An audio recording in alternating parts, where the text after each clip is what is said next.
আজকে আমাদের রেসিপি একদম নতুন পদ্ধতিতে চিকেন কষা। ধুয়ে রাখা চিকেন মশলাগুলো থালায় সাজিয়ে নিয়েছি, আলুগুলো ভালো করে ভেজে নিয়েছি।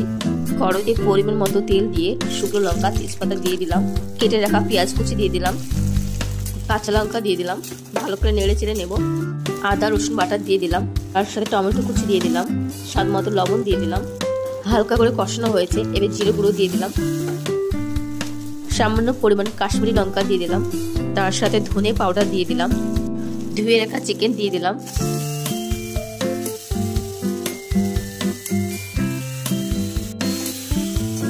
চিকেনের সাথে মশলাগুলো ভালো করে মাখিয়ে নেব।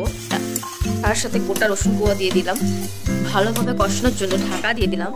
2 থেকে 3 মিনিট পর ঢাকনা উঠে আবারও নেড়ে ছেড়ে দিব। আবারও ভালোভাবে কষানোর জন্য আবারও ঢাকা দিয়ে দিলাম।